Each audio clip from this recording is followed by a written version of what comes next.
or bungalow culture, babu culture, bureaucrats from Bengal to Odisha, and for their comfortable stay, this bungalow architecture or babu culture was built here. Here you will find this amalgamation of Odisha art architecture with some Bengali architectural element and northern architectural element. But focus at this element. Many people say multi-center arts is from Persia, but this is not a typical multi-center arts. Whereas you will find a colors here, you will find two parrots here, you will find an elephant here. This is a traditional element that you will find in many villages. If you go to some village in Odisha, you will find some chora where people will be playing cards, they will be doing chit chat, and there will be one toran or one arch. So the same element is later used integral part of this architecture. Now, when British came in 19th century, they were busy in ruling the land. So they were least bothered about the religious temple. Obviously, it was very obvious. So during this time, they built a lot of administrative buildings. This Revensa College, Odisha High Court, Christ College, and few other structures in the Indo-Saxonic or colonial architecture. It was very little to do with the architecture of this land. Now, post-independence, Bhubaneswar could be the first planned city or second planned city, depending upon the theory that we buy. Anyway, Bhubaneswar was planned by Otto Koenigsberg.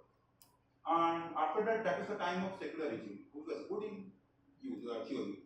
So the then CM Bhartwari Mahata and the other architect Julius Vas, they thought we will go for secular architecture. We are done with the religious architecture or opulence of the state. Let's focus on the minimalism. Of course, we will receive very little funding compared to Chandigarh.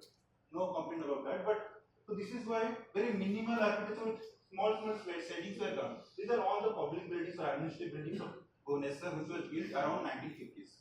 And this is actually a piece of art. When the ruler of this area or the bureaucrats of the area, they thought, let's move ahead with the time, let's make secular building with minimal or rational architectural elements, setting devices, because this area receives a lot of rainfall, this area receives a lot of sunlight. Around 1990s, just like any other places, Tier 2 city, Bhubaneswar received some fundings. In the early 2000s, this area started constructing this modern architecture.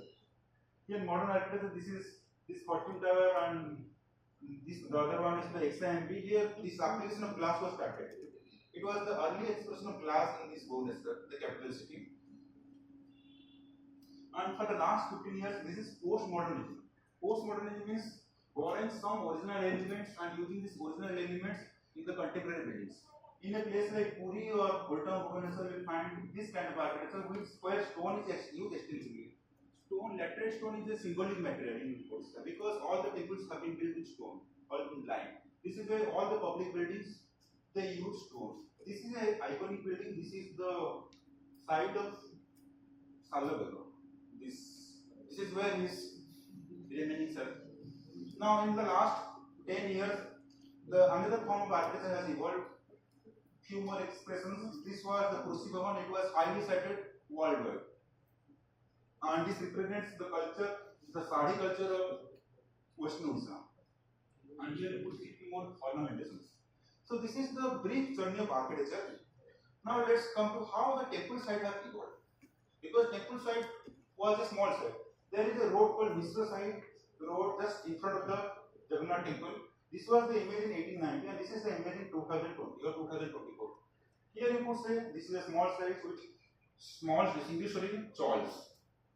Now ask around 20th century when Britishers connected Odisha with Kolkata, or I could say Calcutta, Madras railways, the number of tourists increased. So later the single-story building becomes double-story become triple-story, and now you see a lot of open areas, lot of visual nuisance which are present at this site. Somehow it is diffusing or diluting the visibility of this Jagannath temple Shikhar. Now, few more images just to say what was the traditional architecture of the peasants or the working class in Odisha.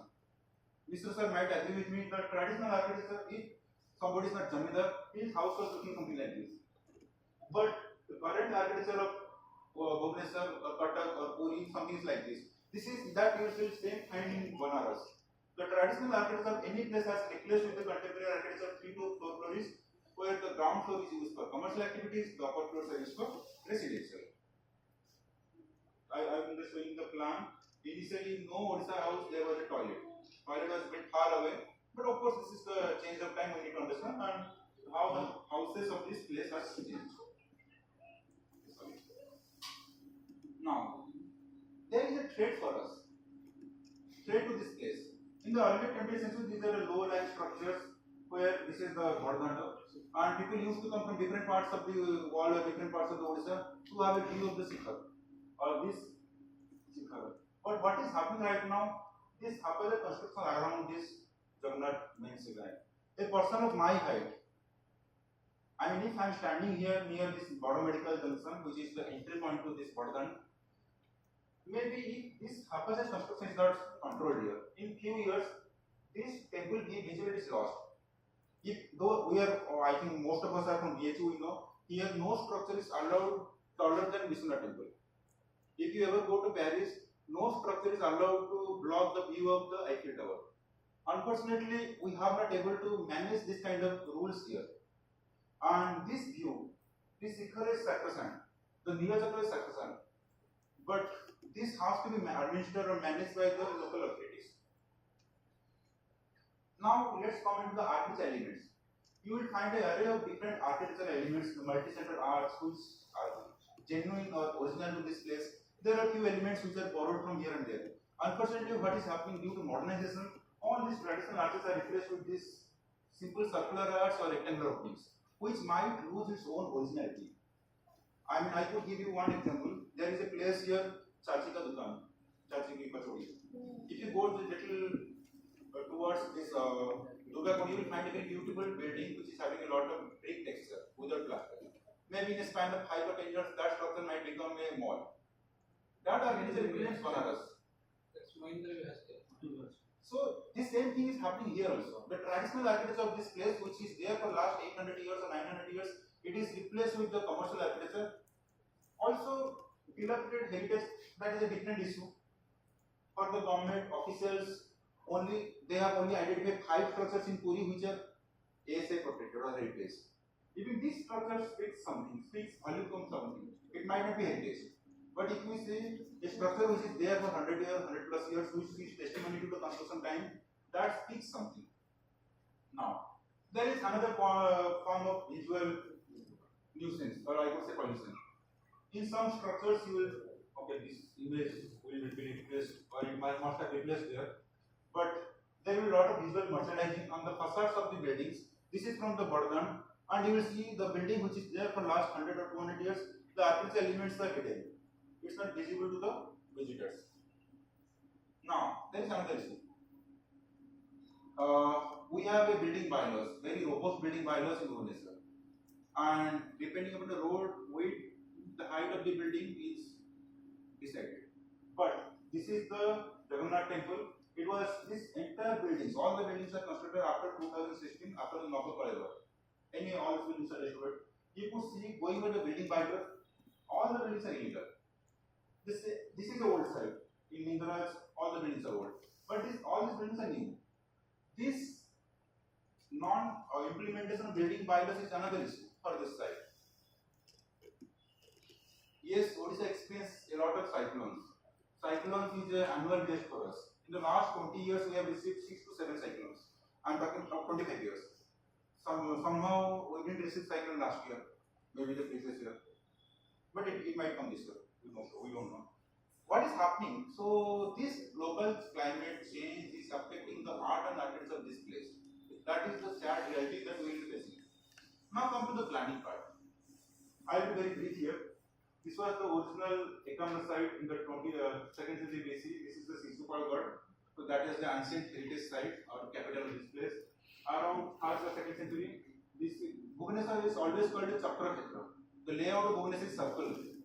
So we had one boundary in the northern part, Udayagiri, here one Dhauri, and as the time progressed, this was the site of Ekamra Khetra for 700 years, from 7th century to 13th century.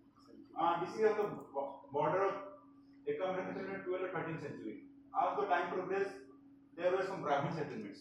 When the king built temple in the 11th or 12th century, he was in the search of people or Brahmins who could do the temple activity. And that was the same time when Kannauj that is in UP, it was sacked by the Tughlaq. So a lot of Brahmins they migrated from here, from the UP to this place on the invitation of the king. So that time we had Brahmin Sasans, Brahmin signs in the surrounding part of the temple. I saw better maps in the Jagannath temple surrounding. So here around this is the Sebai side of the Brahmin side. Also there are people from different other clans who like Khandais who would be protecting the temple. There would be some people who would be doing the day-to-day activities of the temple. Around 19th century, the British they connected Bhubaneswar with or Ekametra with the Eastern Railways, and after that this is the Bhubaneswar in today's time. Otto Koenigsberg, he constructed a new capital. It was actually constructed by Jawaharlal Nehru, and he was the prime minister of that time. Just 5 kilometers away from this Ekamra site. Until 1980s, this site was ignored because there were little resources, and all the resources were gone to the new Bhubaneswar development. And this is the Bhubaneswar planning in current time. This is the heritage precinct of Bhubaneswar. This is the Ekamra Cathedral. This is a proposed World Heritage Site. In 2014, Government of Odisha filed an application to UNESCO to declare this as a World Heritage Site. Somehow it is in the pipeline. Hopefully, someday it will declare a World Heritage Site. I am not talking about a World Heritage structure. It's a World Heritage Site. The entire site might be declared as a World Heritage Site. Now, come to Puri. Puri, around 10th century, it was the land of the Ghabbar and the people who were busy in doing hunting and fishing.